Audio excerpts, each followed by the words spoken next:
today we're going to go over some of the hand tools we use while we're woodworking. Some of the things that we're going to cover are going to be drills, a countersink bit, jigsaws, handheld routers, coping saws, back saws, and of course using a wood rasp to kind of finalize some things. I'll also kind of show you little file cards to clean off the files, and this little fancy tool called a sliding T drill. So to start off, we're going to drill, and we've kind of marked our board there. You can see those 2 points. We're going to line this up with the drill bit on the center of that point there. We want to make sure we clamp down that wood material so that way this stuff doesn't potentially spin on us. A little bar clamp will do. We can turn the drill on and simply just drill down straight through. You'll notice there is a board in the back that's going to help keep this board from splitting and also keep us from making sure we don't drill into the metal table that's underneath there. Once you break through that top board, then you're good to go. You can go ahead and pull that thing out and repeat the process on the other side. On the back side of this, you're going to see that that wood didn't split at all because of the board we had underneath. You end up with a nice clean hole on both sides. So now that we have both holes cut, we're going to take a straight edge and we're going to line up both of these holes, and we're just going to draw a line across to connect both of these together.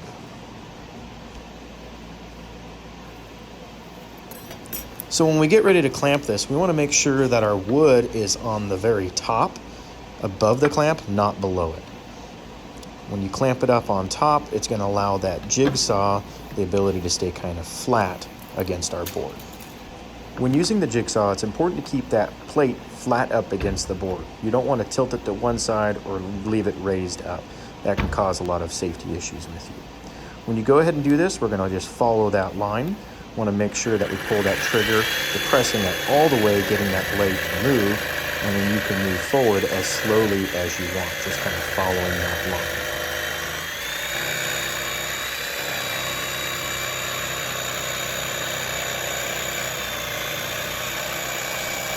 As you come to the end of the cut, you want to make sure that blade stops completely before removing it and then repeating on the other side. The handheld router has some adjustments to be able to adjust the depth. You can see on that little lever, we can loosen that. We can then twist this router. What we're trying to do is get the edge of that router bit flush with that bottom plate right there. Once the router is adjusted, we have 2 handholds. One has the trigger to actually get this thing to start. And then we also have a speed adjustment right here where you can adjust how fast that router bit is turning. When you line this up, you want to make sure that the plate is flat, just like the jigsaw, not tilted. Make sure you start in the center. And then once you are ready, you can go ahead and pull that trigger. And we're just going to work this all the way down.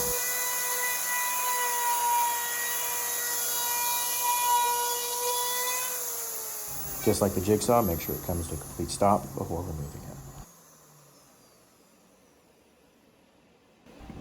This router bit has a ball bearing that spins, so when you push it up against the edge of the board, it won't cut in. It limits the depth that it goes.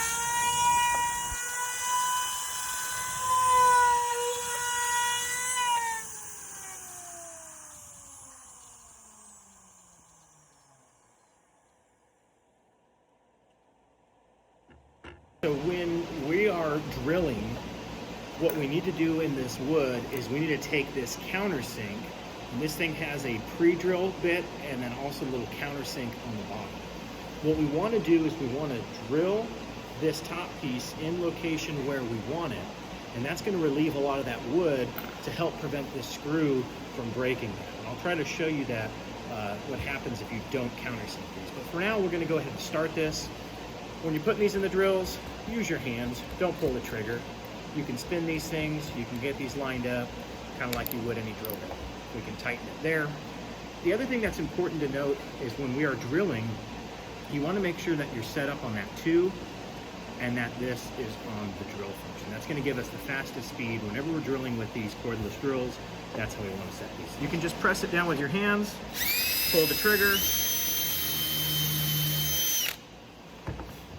What you want to end up with is a little divot like that the head of this screw is going to sit in. Obviously that's backwards, but it's going to go in this way. It also kind of pre-drills a little bit on my baseboard to help prevent this wood from splitting. I like to have 2 drills on hand. That way I don't have to swap these things back and forth. It makes life a little bit easier. We're going to go ahead and tighten this thing up. On this one, what we want to do is we want to be on that 1, and we want to kind of torque this down. I tend to go 3 to 5. You'll find out if we set it really low, what's going to happen with this drill is it's going to get a lot of resistance, and it's going to click. It's not all the way in. What I'm going to do is I'm going to back this thing out, get that wood to sit back down, and I'm going to increase this to a 5. Little triggers on the side can go forward and reverse here. We're going to push this thing down.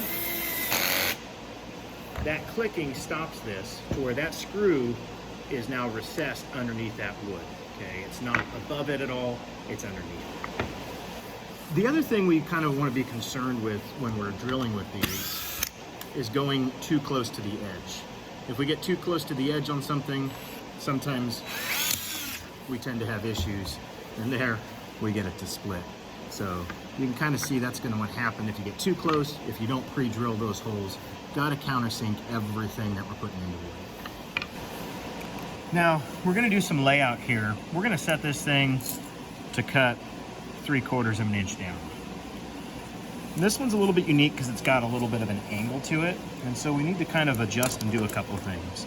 And there's a couple different ways that you can do this. If we wanted to be 3/4 of an inch, I could simply scribe that line across.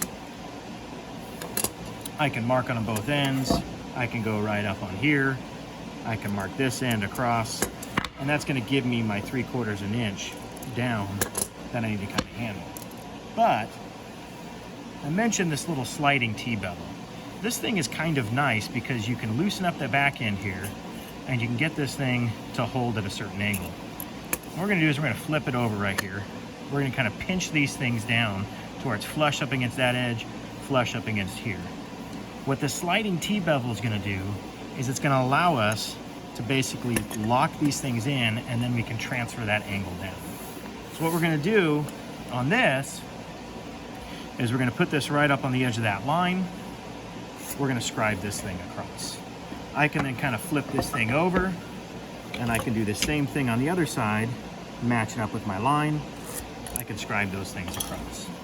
And you notice now we've got a line that goes all the way around. On this piece here, not only are we going to do that, but we're also going to cut in 3/4 of an inch on either side, and we can mark these things out, flip that thing around. We can mark now, what we're going to do is we're going to cut those pieces there. We'll do the same thing here. We can mark both sides. And I'm going to put an X. Let me know that we want to cut those pieces out. So now we're going to leave this middle portion kind of in line. The other thing what we're going to do is we're going to actually trim off the outer edges of this to leave just the center portion left after we cut. Of this board. And what we're going to do is we're going to take this line, we're just going to scribe that across. We're going to cut this side, we'll flip it over, and we're going to do the same thing on this side. Woo. So you can see what we're going to be left with in the middle. That stuff's going to get cut out, that stuff's going to get cut out, and we're going to be left with this center portion right in there. Now, we could do this with some power tools like the bandsaw, but what we're going to do is some hand tools here. And this coping saw is actually pretty quick when we know how to use it correctly. We're going to make 2 cuts, one down here. We're going to follow, the reason we want to mark these lines is so we can clearly follow. This coping saw only cuts in a reverse stroke, kind of opposite like a hacksaw. We're watching our dimensions, we're watching our depth. Once we get down to the depth, we can come over here. We can make a cut right there. Again, the bandsaw you'd be able to use, but that's pretty quick at getting it chunked out. We'll go ahead and quickly make the cut here.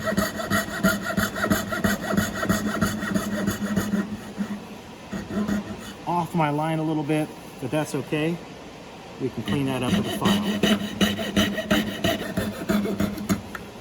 Now over a long distance, this thing will tend to bow. So if I wanted to cut something maybe a little bit wider, that's where my back saw is going to come into play. This thing is not going to bend. It's called a back saw because it's got a rigid back right there. Okay, not going to have any flex, not going to have any bow. What I'm going to do is I'm going to cut straight down. These ones are going to come in the forward stroke. We're going to cut down to where we're flush. We'll repeat the same thing on the other side.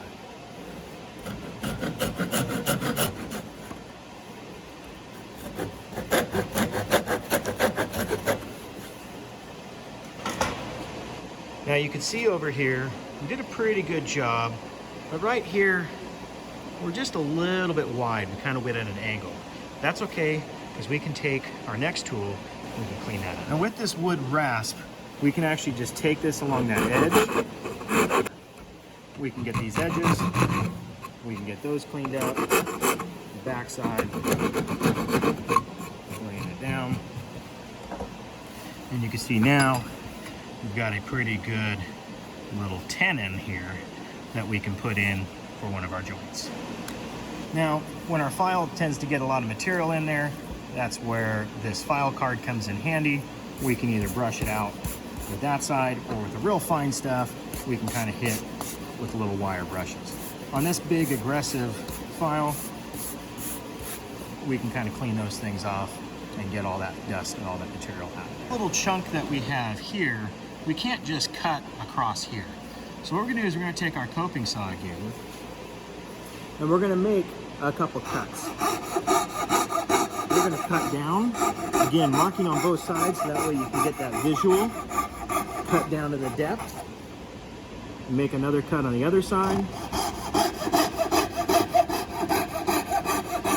Cut down to your depth. And then we're gonna make a bunch of relief cuts in there.